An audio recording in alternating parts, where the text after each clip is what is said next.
Welcome back, you amazing and wonderful people. I'm G. This is Gian Watt. Holy cow, we are going to talk about episode 7, The Dark Along the Ways. Guys, I'm going to have to straight up say right here, right now, hands down, this is my favorite episode of the season yet. Absolutely amazing on so many levels. There's so much great exposition going on. We get to see the ways, we get to see Fal Dara, we get to meet Min. There's so many great firsts in this, and I think it was so well done. They did it with so much style and class. And again, we've got departure from the books, but at this point, I don't think it cares I don't think I care anymore. I don't think it matters really. They're really nailing like sort of the essence of the story. We'll see where it'll go in the next seasons, but it's a retelling, but man, is it good. The people we were watching this with last night that did not, have not read the books are just stunned by this story going on. One of my buddy's kids figured out who the dragon was, right sort of at the start of the show. And they do announce who it was, and we'll talk about that here in just a little bit. But we're gonna start with this opening scene first. This opening scene is what we refer to in the books as the Blood Snow. It's part of the Isle War that takes place on the slopes of Dragon Mount. This whole sequence is absolutely incredible. With we know who the Isle is. It's Tigraine. She goes through and this amazing fight sequence. It's had some very Matrix moves, the way spinning, stop action, cinematography. It was really, really well done. That whole sequence just floored me. I was just cheering the whole time. I'm sure the people that had never read the books didn't know exactly what I was yelling about, but man, it was great. Phenomenal to see that. The whole sequence with the spears and seeing the Aiel fight. And I know that when this little bit from the trailer was put out a long while back, people were arguing about the veiled, not veiled Aiel that was fighting, and it's part of their tradition. We're going to learn a whole lot more about them coming up in future seasons. But I thought it was very cool. She took the veil down when she was about to give birth, and then got interrupted and had to go fight some more. Like that. Wow, it was just hardcore. It was just so amazing, so amazing. The Illianers with the bees on the chest, the uniforms, like the costuming was spot on. I loved all her Cadensor, her desert garb, which is all white because she's fighting in the snow. There's so many cool little nods and beautiful attention to detail in that whole sequence. I thought it was choreographed very well. I thought the fight sequence was amazing. The set right there on the slopes of Dragon Mount, I thought all the costuming was impeccable. I can't wait to see more of it as we go to new cities, new lands. We've seen a couple spots now, so now we've been introduced to the Illianers. We got Tyr in the last episode. We'll have Caemlyn and Carian coming up here in future seasons. So there's going to be a lot of places with a lot of diverse culture. It's very cool to see that they've got so much attention to detail going on, that they're taking the time to, put the 7 Bs of Ilion on the chest of the soldiers, and just the little nods and the attention to detail. Really, it just makes you see that the people that are putting this show on, they care about what the product that they're putting out. I know some book people will argue that. It's still the truth. It's still a great show, regardless if it's right in line with the books. It's still pretty amazing. And we get our normal opening scrawl with the weave. And as soon as it cuts, we go back to our folks that are sitting inside the ways. We get the little flashback of the gate closing on Matt, and now we know that Matt has been left behind. And all the kids' reactions they're just so fantastic and spot on, and directly from the character. Again, I've the casting in this is phenomenal. Their job they're doing, selling these characters as who they are is just fantastic. So Moiraine goes through and she says she knows it's not Matt when Lan is asking her. And she's talking about the darkness that's in him. And when she removed the dagger or the taint from the dagger, she felt the darkness in him. And so she's happy that he's not there so that he can't possibly cause them harm. Now, we all think that this was a departure from Barney from the show. And we'll have to see how they're writing it in. We do get a nice little hint later on with Moiraine when they're in Fal Dara. We'll go into that there. So the kids' reaction's really great. Moiraine and Lan are just like, hey, this is the way we got to go, and we're off. And, sorry, he made his choice, but we have to go. And then all the kids stand arguing for a minute, and Loyal comes in with this beautiful line about haste and how, was it Ogier are not known to be fast or hasty or something like that. But it was just beautiful.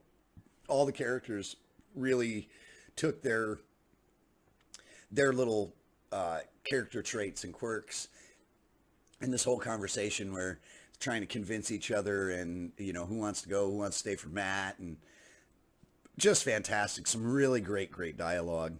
And then it catches back up with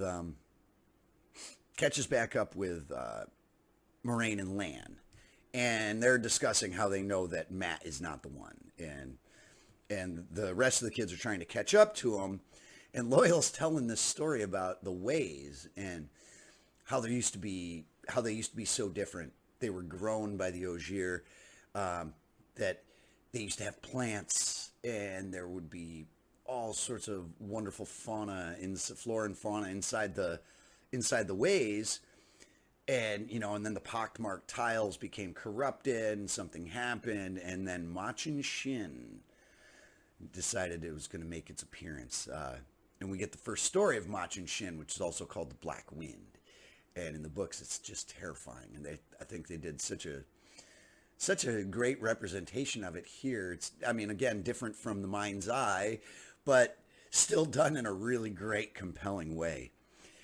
So Loyal's telling the story, and then they just kind of pause for a second, and Perrin sees something way up ahead. He says, "Oh, hey, there's something up ahead," which is the guide stone, which is what they're looking for. It's sort of their street marker.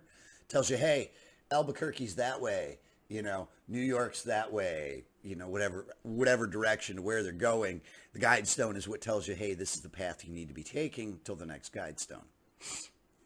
Well, Loyal sees that they've been defaced and asks, how could they do that, or why would somebody do that? And as they decide that they're going to take a little rest, relax for a minute, get their strength back. Loyal's going to try to figure out which way they've got to go by the guide stone. Now the kids wake up. Well, not all the kids wake up. Egwene wakes up when she hears the old Padin Fain whistle. Because Lan even states to Moiraine right before they take their rest that they know somebody's following them.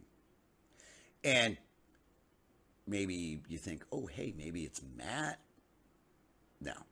Now we hear Padin Fain's famous thematic whistle. Tells him that he's there. And it's right after you hear it, we see the Trolloc pop out of the shadows, and Egwene channels to get rid of him and knocks him off the ledge, falls into oblivion. He's just going to keep falling forever. Moiraine, and when Egwene channels, it alerts Machin Shin, and they hear it coming in the background. And this part is just awesomely terrifying, And Egwene apologizes for channeling, says she didn't mean it. So they start running, and Moiraine is explaining to them that Machin Shin's going to talk to you, and don't believe anything it says. It's just going to sit and lie to you. get you to try to stay.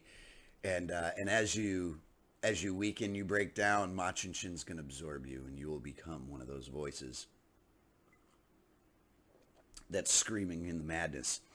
So this whole sequence is pretty out of control. Everybody's getting pinned down by what it looks like bats almost. Again, a nice another little nod back to the episode with the bats. So I thought it was very cool the way it almost looked like flocks of birds moving in formation, the way that they did the CGI on that. I thought it was a really cool effect. Again, it wasn't what I had in my mind's eye, but still it gave that freight train of terror effect, and I thought it was really good. The voices that everybody's hearing, all the doubts, it's just throwing all your self-doubt into you is just so great. You're not good enough. Oh, you're going to lead these kids to their death. It just keeps spouting all this horrible garbage to you, trying to just make you lose it and concede.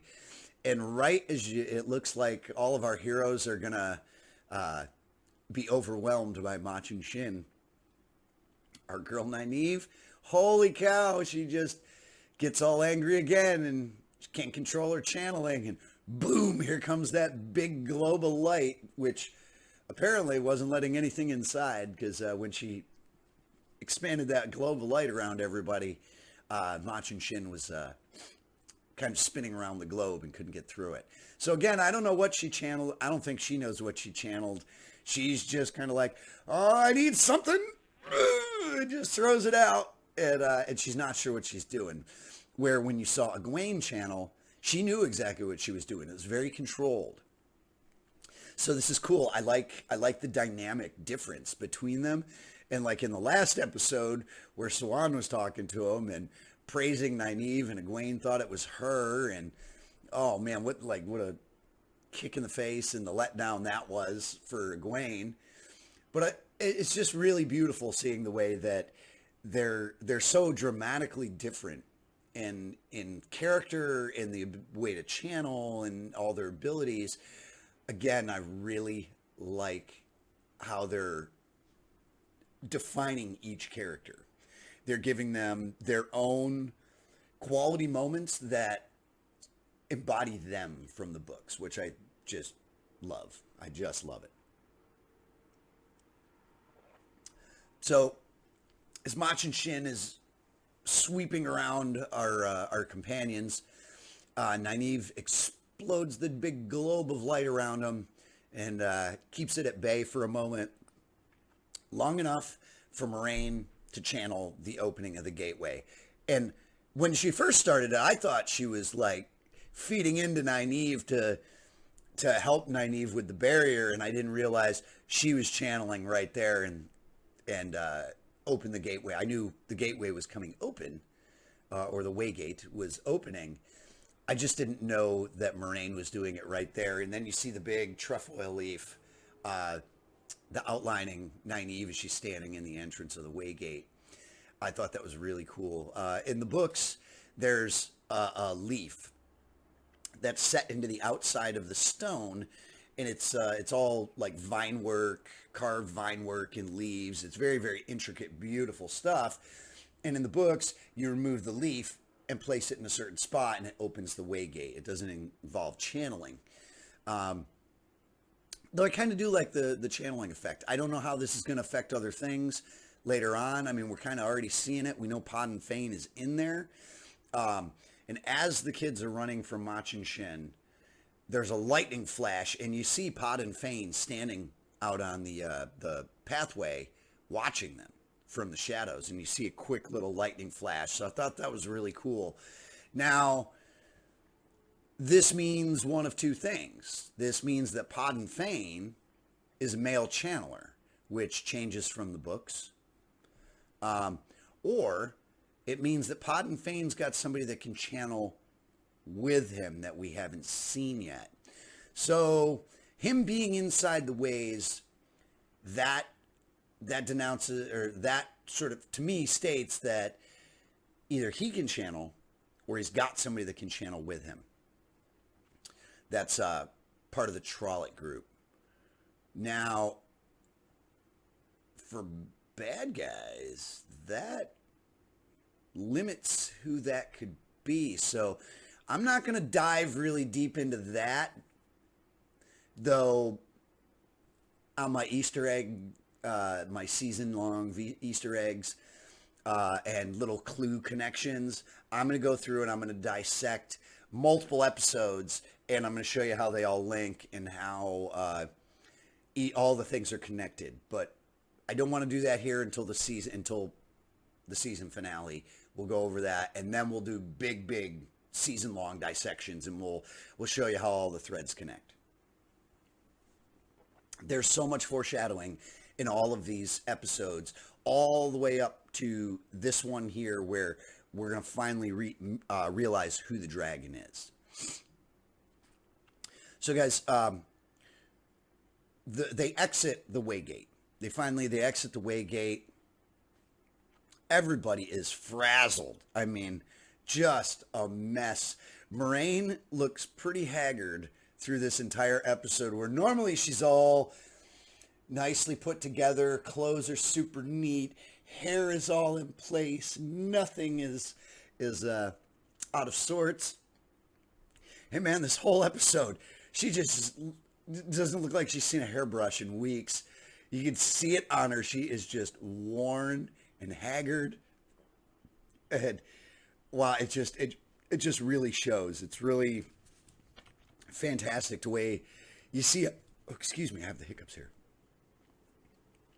The way that you see how each one of the kids and all the different characters handle what just happened.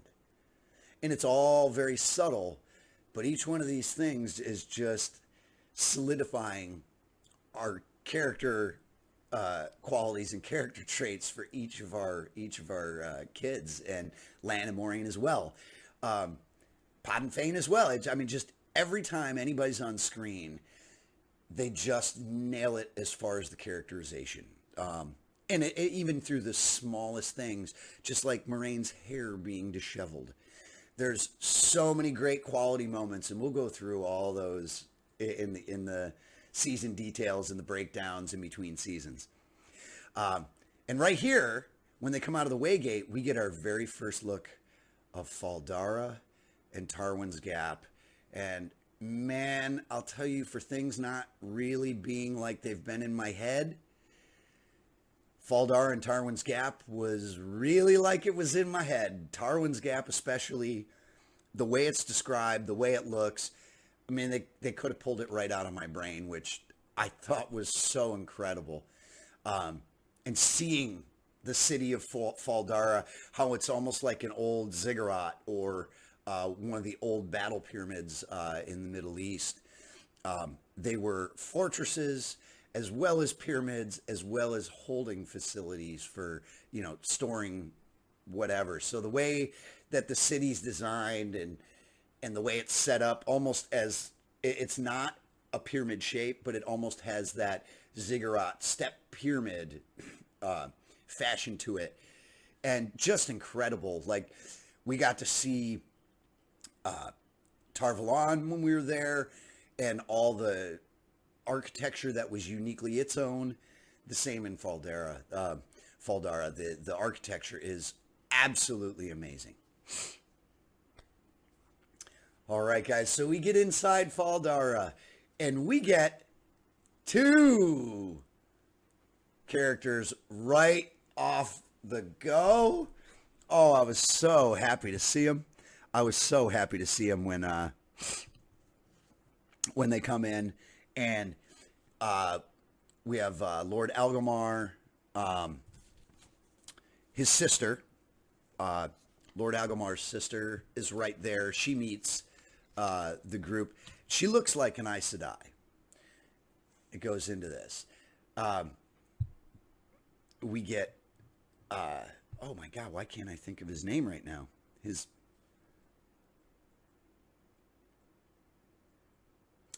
Lord Ingtar. I don't know why his name escaped me there. We get Ingtar and Uno right there as it opens up, and as soon as you see Uno with his eye patch and scarred up head, and the first word we get out of his mouth is bloody. Oh, I loved it. I just loved it. Uno in the books has a potty mouth. He talks like a sailor or a soldier, and every other word out of his mouth is pretty foul. So we'll see how they play that, but he's definitely a fan favorite just from the way that he speaks. He's a soldier that speaks like a pirate, and can't wait to see more. Can't wait to see more. We got Lord Ingtar. All the uniforms and the fashion of the Borderlanders in Fal Dara, just amazing. It's so samurai-esque. And then as we go into the Grand Hall, we get the picture of Lord Agelmar staring out the balcony over Tarwin's Gap, which, just gorgeous. And like the whole feathered shoulder piece, it's almost like a mantle, like just a shoulder piece, not a full upper garb, just something covering your shoulders and head. Just amazing. The costume is fantastic. And this whole sequence right here where they're meeting Lord Agelmar, this is pretty fantastic because Lord Agelmar thinks that his sister is, hey, I'm sure she wrote to the White Tower saying we can't defend our borders from Trollocs because the Trollocs have been pouring over. We don't need Aes Sedai help. Fal Dara can defend Fal Dara. And it's a very, I think Lord Agelmar might be slightly offended that the Aes Sedai showed up to help him defend his city, though after just a moment they realize this is a miscommunication. This is not why we're here. And Moiraine comes right in. She's like, hey man, I'm not going to tell you how to how to defend your city and take care of it. That's you, man. You've been doing that forever. You carry on. I got something completely different going on here. And what an awesome scene, because you can see the tension and you can see how much respect an Aes Sedai it just should automatically be given by lords, ladies. It doesn't matter who it is. Lord Agelmar is the head of Fal Dara. This is his city. And yet he is a little uneasy about having Moiraine there, and especially thinking that it's because of incompetence, which is totally not the case. But it's nice to see this miscommunication, I don't want to say misdirection, but this nice miscommunication where he thinks they're there for one reason due to his sister, and Moiraine comes in and totally changes it, puts him at ease, and says, hey, I'm not here to tell you how to run your city. However, the Waygate out here, Trollocs are using those now. They're using the ways. And so they figured out the Trollocs are using the ways, lets them know, hey, you might want to wall up the Waygate. And he looks right over to Lord Ingtar and says, hey, make it happen. Pulls the Jean-Luc Picard of make it so. I thought that was pretty good. And, Ingtar does his quick little hand to the chest bow. Just really awesome scene all around. I thought the set itself felt oppressive and like it is a fortress, even though it's got a lot of beauty to it. It's still there to protect your ass.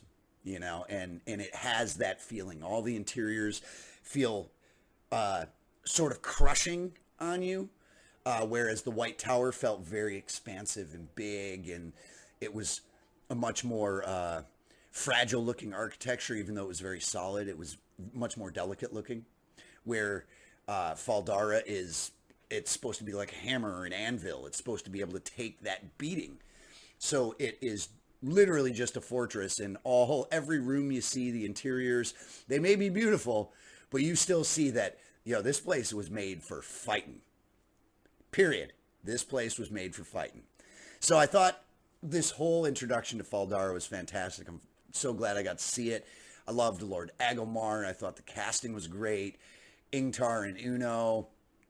Oh, just fantastic. And as it cuts away from our interior scene, we see Padin Fain walk out of the Waygate on his own.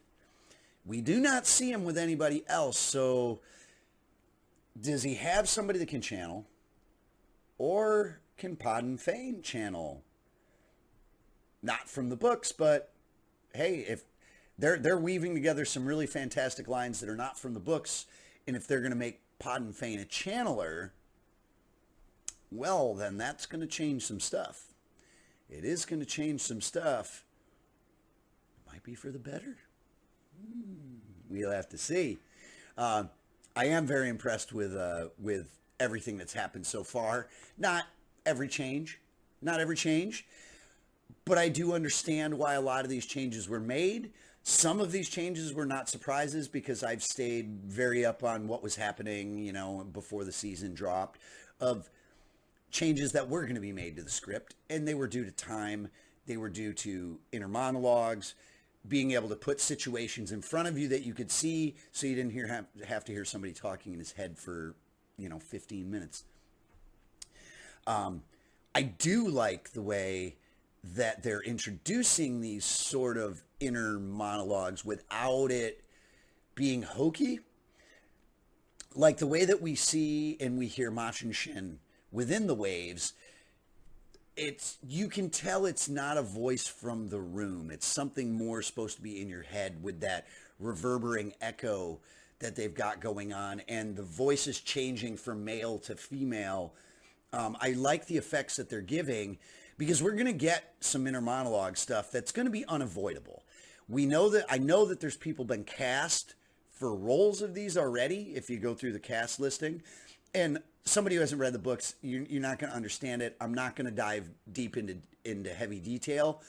But I wanted to put this contrast in there only because of this Padin Fain change, because there have been a lot of other changes through the show so far that I think are really justified to further the story, whether we like them as book readers or not. Like, there's some things I didn't like, but whatever, I'm on board with it. And the show, I think, is fantastic. All the characters have sold me every time I see them. The sets have sold me. And I think this is a really compelling story that they're putting forward. And I can't wait for the season finale. So we're going to give it one full season. We'll do all the breakdowns and all that. And then we'll decide, maybe we'll go through and we'll do some real nitpicky, harsh criticism. Because I don't want to focus on negative. Too many of the book purists have focused on the negative. Sure, there were things I didn't like, things I didn't agree with, but whatever, it's the show. And I don't get to make those choices. Now, I'm all on board for sitting back and experiencing those choices. And so far, a lot of the things that I was questioning earlier in the first episodes, sort of my worries are being put at ease as we move forward, and I kind of see how that arc is going. Even if it's not a story arc from the book, it's still a story arc that's progressing, and it's moving all of our characters forward. And, whether it's right from the page or not, I understand a lot of the changes, why they were made, where they're going. And I really sort of like the effect that it's having on the story. We're very much streamlining things. We're getting like chapters of exposition in little 30-second scenes. There, like so much went on with Agelmar and that whole thing, and through the ways. There are so many great little moments through there that just keep pushing the story forward without having, an entire episode of dead time. Like our slower episodes, the past couple, they were a little slower. There wasn't really much action, but yet they were still massively informative. So they're really hitting their stride as we're coming to the end of the season, especially this episode. Holy cow, the action, the intrigue, everything is so fantastically done. Absolutely fantastic. And let's leave it there. We're gonna. This next scene I wanna add into that. We have Moiraine walking down the hall with Agelmar's sister, who looks like a sister. And she has a great serpent ring on. And so and I'm sure she's showing them to her quarters and, being the nice host and taking them to their location. Her and Moiraine get talking about the purpose of why they're there. And, of course, Moraine's not going to give it up. And she does some of her wonderful I'm going to tell you the truth without actually saying anything to you. I'm going to go around the subject where she says, "Oh, you hung out with our sisters too long, and even though you may not have been powerful enough to raise to the shawl and be a full sister, I would still hope your discretion." And we get this, "Oh, sure, no problem." This wonderful moment between Moiraine and Agelmar's sister, who says, "I need you to get a message to the White Tower for me." Going right back to our scene we just came from, where this is what Agelmar thought this was about. However, it was not. Now Moiraine needs her to use whatever method she can contact the tower with to let him know, "Hey, we got a man down back there. We got a fallen soldier. He didn't make it through the Waygate." And she wants them to find Matrim Cawthon. She says, "Well, who do I send it to?" And Moiraine says, "The Reds. The Reds. Are you kidding?" So, that throws this nice little tension point in. Not from the books, but kudos. I give it to you that I thought was a pretty brilliant way to tie in those little storylines, because we're like, hey, how's it going to work out? Get the Reds. Oh, it was great. Just great. All right. So after our wonderful little scene with Moiraine and telling her to alert the White Tower, and we need the Reds to chase down Matt. Holy cow, we're going to see where this is going to go. We get the kids, just kind of exploring Fal Dara. And they're talking about Machin, Shin, and how, Egwene is saying, "Hey, remember, Moiraine said none of it was real. Don't pay attention to what you heard in your head," because everybody's a little, inside their own head for a moment. And, I'm sure they all heard some stuff, and we only saw what was going on for each individual right then and there, but the whole time that they're in there, Machin Shin is trying to drive you crazy. So we only heard little bits of what we were told. We get a little bit more later on. But it was quite fantastic the way that they were all talking about it. And as they come into the tavern, we get to meet Min for the first time. Min Farshaw. Oh, you awesome character. And I was curious about how they were going to portray her power. It's not the one power. It's just a talent she has. And this exchange between Moiraine and Min when they first get in there, and the kids are like, "What do you think they're saying? What's she up to?" And Min's having them do the read. She's having them read all the kids sitting over at the table, trying to figure out who the dragon is. And Min goes into fantastic detail about each of the kids. I'm not going to go into the detail that she set for each one of them, because they do foreshadow things through the books. We'll do that in the breakdown video. Excuse me. At the end of the season, we're going to do that in the little Easter eggs and threads videos. So Min goes into great detail, and I thought this was really, really cool of how it showed what she sees. Because in the books, it's described as she sees visions around people. I loved how when it was showing Perrin, it was showing the two images of him kind of separating from one another. I just thought it was a very cool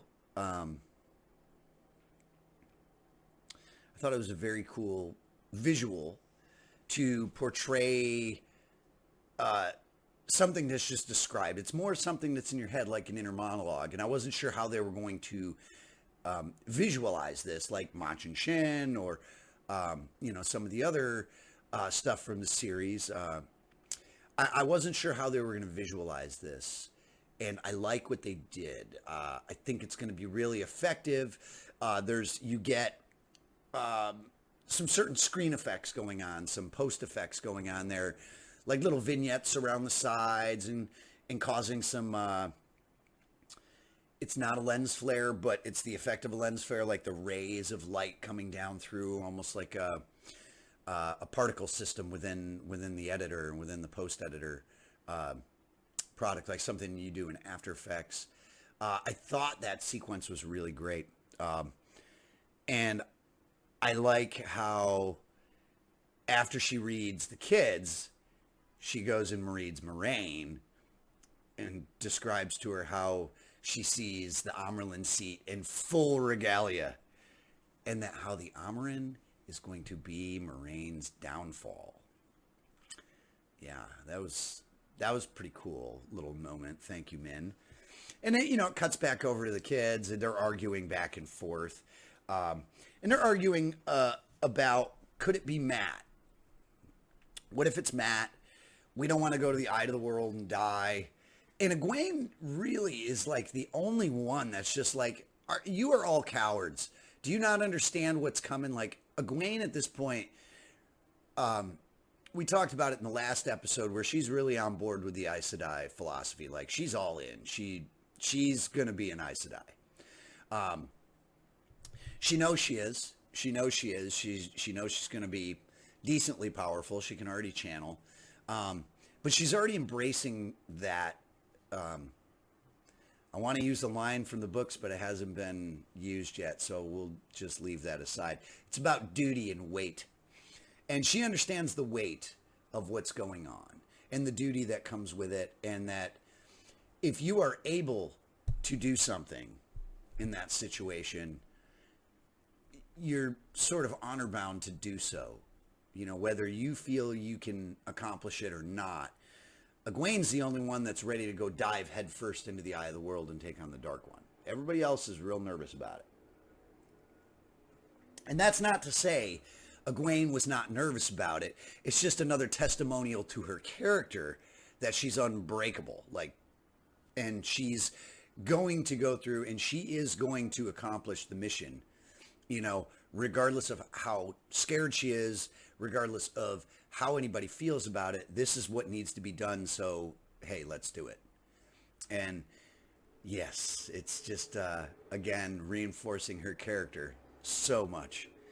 And we will not go into the Min's reading on it, because there's a lot of really great foreshadowing in that. And we'll go into that, not in this episode. You got to watch another video for that one, but we will go over it. I'm going to start doing those after next week, after the finale. I'm going to try to keep doing one every week, and we'll go through and we're going to do some serious breakdown stuff of the episodes and how everything ties together. So we have all the kids arguing, and it moves over to the Perrin Rand Egwene love triangle argument, and this is totally nowhere even remotely close to the books, but this was like a super tense moment between our kids. Like, Perrin and Rand look like they're about to come to blows right there. They get eye to eye, and and Perrin's just not having it. He's not going to back down from Rand. So Perrin's a little bit of a shy guy. You see him always kind of hunched over and trying to appear smaller. But man, when he really stands upright and goes eye to eye, man, he looks like a big dude. He's a big guy. And so this moment was extremely truthful. And again, we get Nynaeve, and on point with character. Nynaeve's just like, hey, here's the hard truth. Oh, hey, well, sorry I hurt your feelings. Why don't you get some thicker skin, maybe? She's like, hey, I don't have a filter. Sorry if I offended you. I love it. I'm very interested to see if people are going to be offended by things Nynaeve says and does throughout this episode, because some softies out there, some snowflakes, you may not like what she's going to have to say all the time. She didn't pull any punches, and she's going to tell you the way it is, you know. So this whole scene with the love triangle, the Matt Egwene or Rand Egwene and Perrin love triangle. This whole moment's great. She's not some prize you can win. Oh, just incredible. Just incredible. And then it cuts from our kids and goes back over to Moiraine and Lan, and they have this really nice moment where Moiraine is hinted to the way that Lan feels about Nynaeve in the past, just hinted at it. But this, she just flat out says, you know, I like her. And in her Moiraine sort of way, I really feel that she's giving Lan her best wishes, like the go ahead, like, hey, you know, I like her. So I think that was really cool. I thought it was really fantastically well done. And as Lan leaves, Moiraine's saying, hey, aren't there some people that you need to say hello to here? And so Lan takes off and he goes and sees another Malkiri. He's got the Hadori around his forehead. And Nynaeve is kind of trailing him in the background. I don't want to say stalker. Stalker's negative. Remember, we'll use the word obsessively shadowing. Like Padin Fain's obsessively shadowing our boys. So Nynaeve is kind of following Lan, and she sees that he's having dinner with this family. And then Lan kind of pops out and is like, hey, we can't really call this tracking. You know, you're kind of stalking me. But, hey, you want to come in? You want to come in and join us? You know, it's this awesome moment with Lan and Nynaeve. Comes in, and Nynaeve gets to see almost like Lan let his guard down.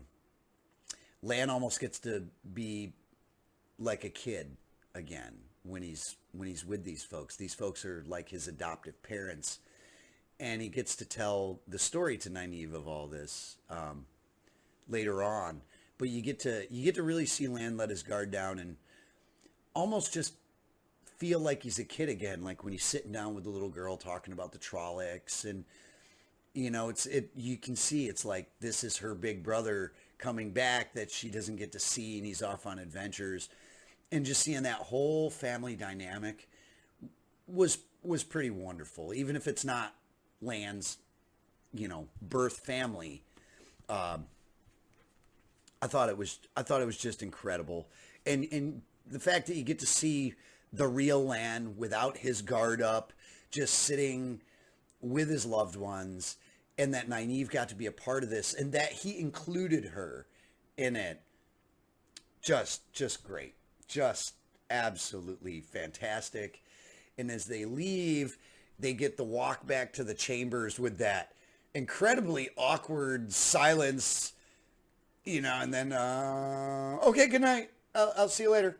You know, very, very sort of weird, okay, I'm home, I'm going inside.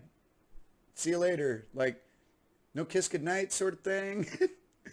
It was, so I thought that little departure, I thought was a little weird for the moment that they just shared. I thought it was a little awkward. And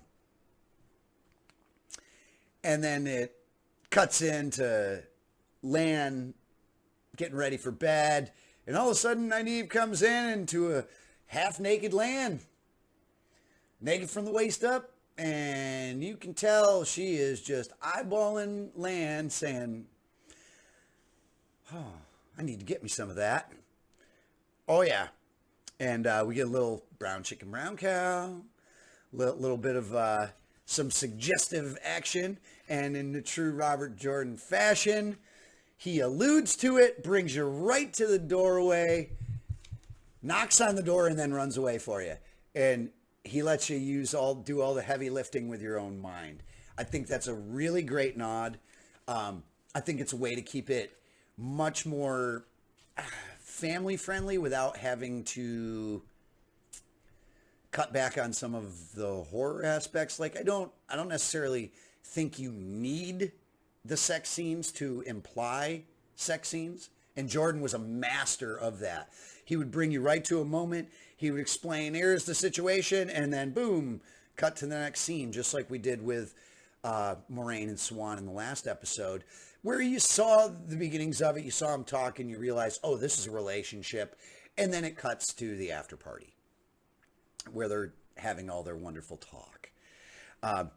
So we get this little scene, absolutely fantastic. And then the little brown chicken, brown cow moment. And Nynaeve's going to stay the night with Lan. Ooh, I didn't necessarily see that coming, but I approve of that message. It cuts over to Rand over there in the training grounds at Fal Dara doing bow practice. And we haven't seen something called the Flame in the Void yet from Rand. And it's something that his father taught him on archery. And we don't actually get to see the Flame in the Void, but it was right here in this sequence, whether we witnessed it or not. You can see when he's down there, he's really frustrated. They just came from the big argument.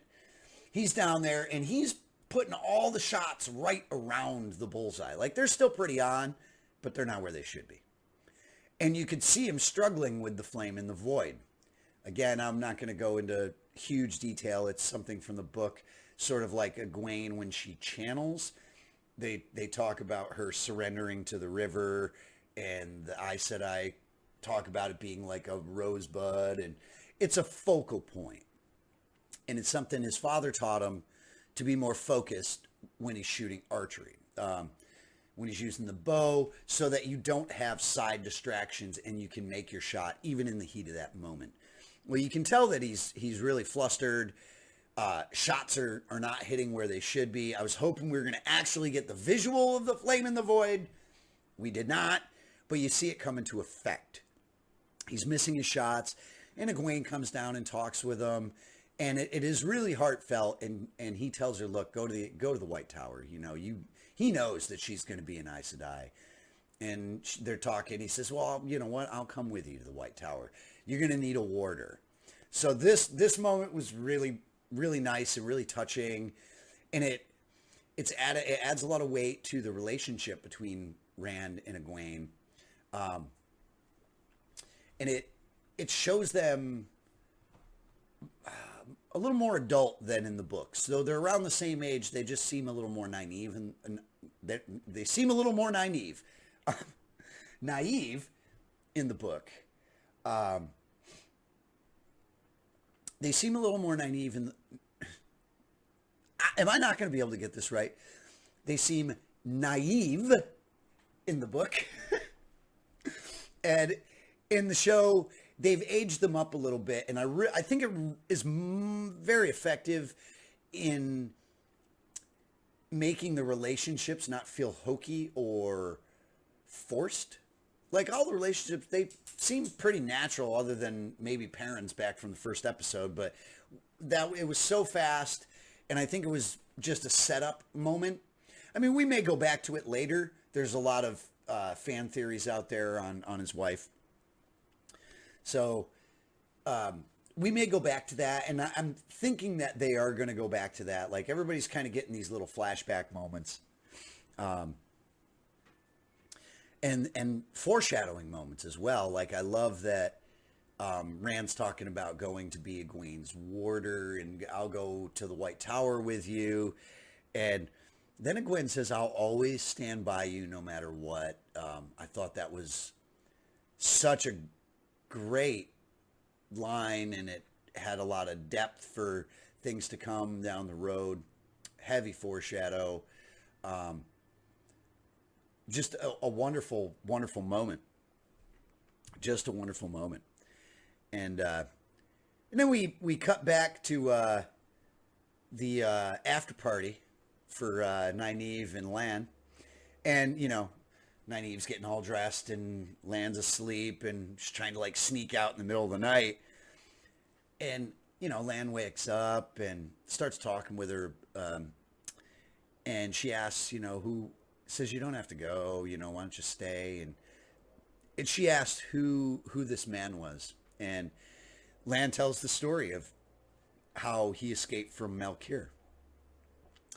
And the night that Malkir fell, that this man and his family risked everything to get him out of the city. And so now Nynaeve gets this really great like background connection with Lan through the loss of parents, through a Trolloc attack. The Nynaeve really didn't go into it in depth, but she does a little bit, and she explains how her parents were killed, and then the wisdom took her to the Two Rivers. Well, now her and Lan have another anchoring moment here through the death of his parents as well. It's going to be another moment that they share, and it's just going to make their bond that much tighter. I thought that was such a great scene, where he says, look, stay, just stay, come with me. You don't have to go. It shouldn't be like a walk of shame. And we cut back over to Rand and Egwene, where it looks like just everybody's getting some action tonight. We got Lan and Nynaeve, we got Egwene and Rand. Who else throughout the city of Fal Dara? Maybe just everybody's getting freaky tonight. I don't know. But anyway, Rand wakes up, and I thought it was another dream sequence. I thought we were going to get... I almost said his name there. Fire Eyes. I almost said who he was, and I think that this pulls a lot of weight from the last episode of Swan talking about being a dreamer, and we're going to talk about this in the final episode. I want to wait to talk about it there because I don't want to give anything away that I may or may not say something that they're going to give away this season. So I'll go into it again in the next review when we get to the Eye of the World. I'll go in and put my correlation from Swan's dreams into what's going on there. But anyway, I didn't mean to tangent out there. But Rand wakes up, the afterglow, and he goes right back down to some archery, and bang, right into the bullseye. You can see the focus going through, and you can see the flame in the void going on, even if you don't actually see it. He's taking these memories and he's trying to slam them into the flame so that he can get his calm and figure out what he needs to do. And as he's shooting, we're getting all the flashbacks of Rand up to the point in the series right now where all these little moments that they didn't show, we just saw them happen. Now you see that Rand is actually channeling them to do that. There's times when he's channeled and nobody knew because only a male can see a male channeling. And Moiraine wasn't doing anything to Rand. Like, she wasn't trying to shield him. He wasn't trying to break out. So she couldn't see any of his weave. She couldn't see any effect on his weave. So we finally get who the Dragon Reborn is. As Machin Shin is screaming to Rand, you can't escape your fate. You are the Dragon Reborn. You are the Dragon Reborn. And Rand goes off to see Min. That wasn't necessarily what I expected. And I loved in Rand's flashes in his head, we got to see part of Winter Night where they're coming down the quarry road when Tam was injured. This was a huge thing that people were mad about way back. And I know why they did it here. They were trying to save the big reveal. If they had given Tam talking about the slopes of Dragon Mount, finding the baby, you would have known that Rand wasn't his son. Right from the start, as opposed to getting here where we're getting it flashed in that memory where Rand's shooting and finally admitting to himself that he is the Dragon Reborn, and seeing all the flashes in his head and seeing all these clues that have either been on screen or off screen that have all led Rand to to these decisions, the flashes with Tam, the different moments of channeling, breaking out of the door with Dana, when she said it's 3 guys can't break the door down. These were all little moments where he channeled and didn't realize it. And he goes to see Min, and Min finishes the story of the Blood Snow, where she says one of the very first readings she ever had was this soldier that was carrying your sword. So Min saw Rand as a baby and had the vision around Tam and all of that. So when she was very, very young, she was just a little kid, seeing this baby, and that was like the first time she had seen any of the visions. It ended up being Rand's father, Tam, and seeing the baby born on Dragon Mount, and just what a fantastic little scene. And I thought it was this wonderful moment between Min and Rand, where it's going to show where their friendship and that relationship, character relationship, is going to develop to, and where it's going to go. Just brilliant. I love the way that they brought Min in. Really fantastic. And then it cuts back over to Nynaeve and Egwene, and Egwene is looking for her in her chambers, and she realizes, oh, nobody's been here. And then Nynaeve walks in, she says, hey, where have you been? Obviously not sleeping in your bed. And she totally calls out Nynaeve. Awesome, awesome moment. And there, and then we get that nice exchange of knocks on the door. And you think that it's Rand going to the kids and Lan going to see Moiraine, and it's the opposite way. Rand goes to Moiraine and says, hey, I'm the dragon. Let's go. I don't want any of my friends to die.